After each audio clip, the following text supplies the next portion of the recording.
in space. An adventure with Rocky Starr.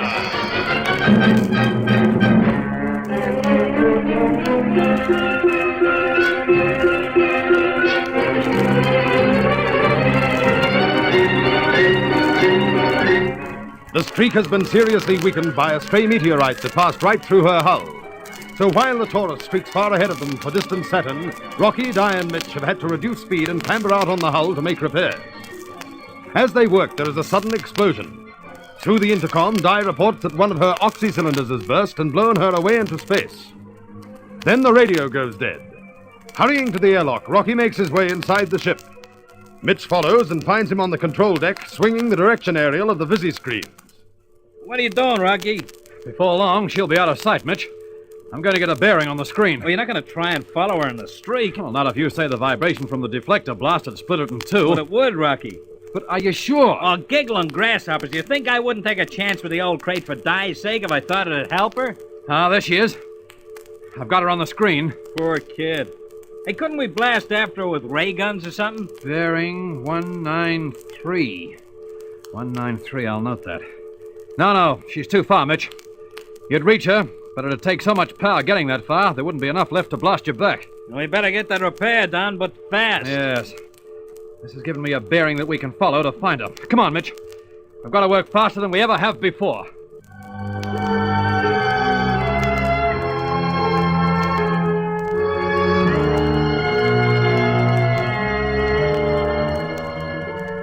Hurrying to the airlock, the spacesuited men frantically work the mechanism and let themselves out into space again. Booster jets propel them to the damaged section of the hull, and they're clinging like flies with the magnetic shoes, searing with the heat rays, welding, frantically welding. How's it going on your edge, Mitch? Fair enough, Rocky. The heat's buckling the plating. We've got no time for fancy workmanship now. Now, belt it down. Okay. That poor kid, when I think of her floating way out into nothing like that. Well, then don't think. Just keep working. I am working. You don't think I'd stop to talk when Di needs help, do you? Not knowing whether we'll find her. Come on, weld, you useless hunk of tin can. Weld. Hey, I wonder how much oxygen that she's got left. Oxygen? Giggling grasshoppers, Rocky. You don't think she'd be out of oxygen, do you? Well, it depends on how much was left in the tank that didn't explode. But she's got to have oxygen. Di couldn't be in a spot like that. Weld, you son of a sardine can, weld!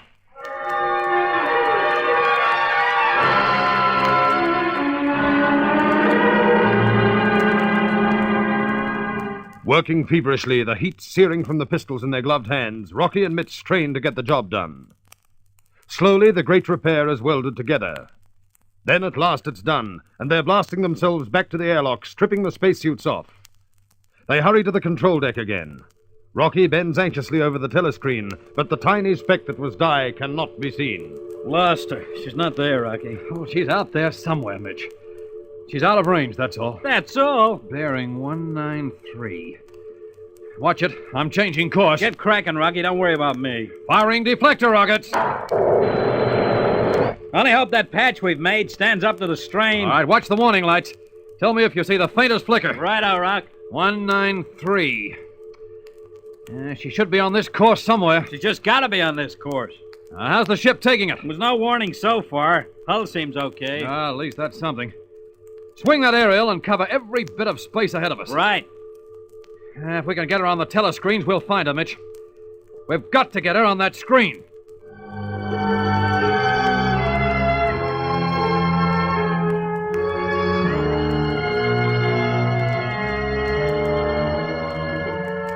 The Streak swings onto her new course, her radar beam probing space, while Mitch and Rocky do everything in their power to find some evidence which will lead them to Di.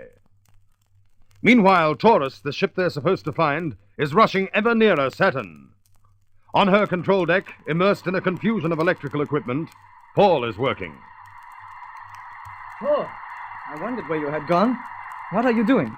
Trying to do something with this radio. I found a loose wire that caused a short circuit. But the valves are blown. About half of them, as far as I can tell.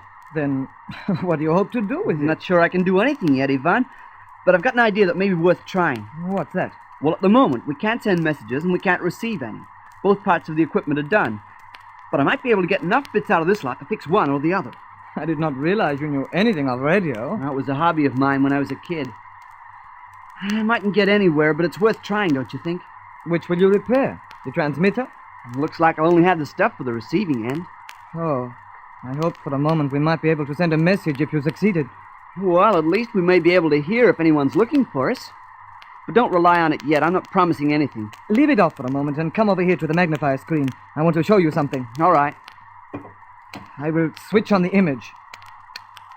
There. That is what our telescope is picking up ahead of us. Saturn. It looks so huge and close. The rings around it. Why, there are moons there, lots of them in the rings. We are drawing very close, Paul. Oh, it's beautiful. And who knows what we might find there. But Saturn itself is mainly gas, isn't it? And rent by terrible storms. But there are satellites we can see, Paul. Many worlds. Yeah, many worlds. Out here in space for millions of years, never visited by man. Until now. I wonder what we'll find there. I wonder.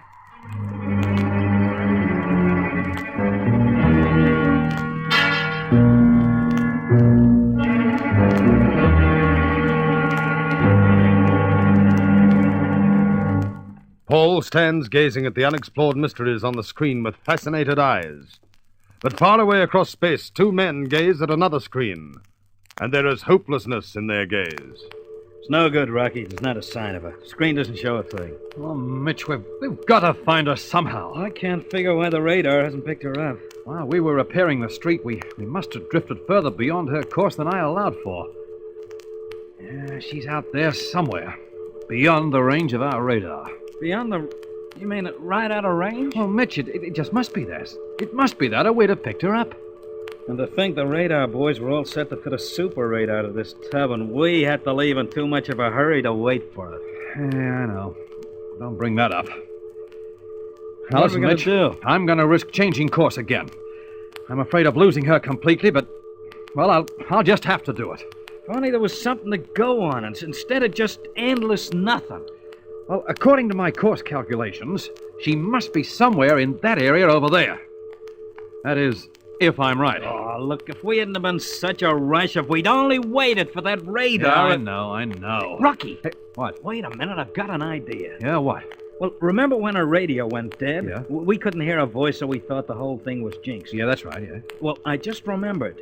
The carrier wave was still sending. We got the hum, remember? The carrier wave? Yeah. Yeah, but I don't see Well, how... look, it's probably still sending. Now, if we can pick up that wave, we can use it as a direction beam to lead us to her. You get it? Well, I don't know. Look, the wave is still going, right? The But, carrier Mitch, wave is still on. Listen, what can we pick it up with? There's nothing.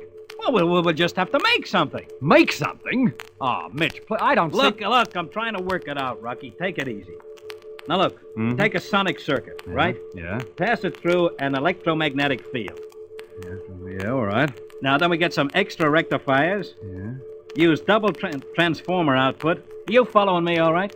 Well, I don't know. Look, I'll show it to you again. Yeah. You take a sonic circuit there, right? Yeah, right, okay. Now, we pass it through an electromagnetic field like so. Yeah. Get some extra rectifiers. Just Yeah. put them there, and there. Yeah. Use double transformer output.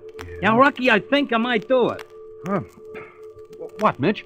I'm gonna take the microwave set apart and make a detector beam out of it. Now, if that intercom's still switched on, we might just pick it up.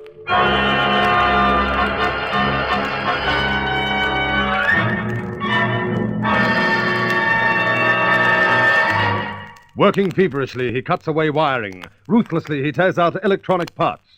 At times, it seems the job is being done at tremendous speed. At others, when Mitch is laboriously tracing the wires he wants through the tangled maze, it seems he'll never finish at all. And then Mitch checks the last connection and says tensely, This is it, Rocky boy. Good. It'll probably blow all the valves if we have it on too long, but we'll have to chance that. Huh? You right? Throw the switch, will you? This one? Yeah. Right. It looks pretty makeshift, but it should be powerful enough to go a long way. I hope so. This is the sending aerial here. I'm going to swing it slowly in a circle to cover where we think Di is. Right. I want you to watch that dial, Rocky. This one? Yeah. What do I watch for? But it's the slightest flick of the needle. Okay. Now, here we go. Did you see anything? No, not a flicker. Still nothing? No. Well, if there's anything out there, we should have picked it up. Yeah. Hey, Mitch, maybe her radio isn't sending. Oh, Rocky, it's gotta be. If that radio's jinxed, so is Di. We're gonna try more over this way. Okay. Anything? No, Mitch. Still nothing? No. Wait. Huh? Wait a minute. The needle moved. Yes. Keep it pointing there. No, back a bit. Yeah? Right there. Hey, we're picking up current. Yeah, there's a definite movement. I'll switch it through the speaker. There it is, Rocky. We got something. Whether it's Di or not, I don't know, but let's get cracking and find out.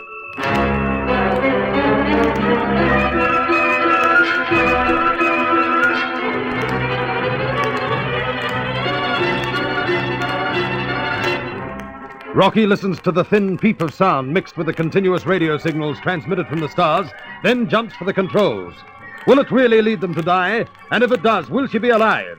There is exciting action ahead, so don't miss the next gripping chapter of this Rocky Starr adventure, Lost in Space.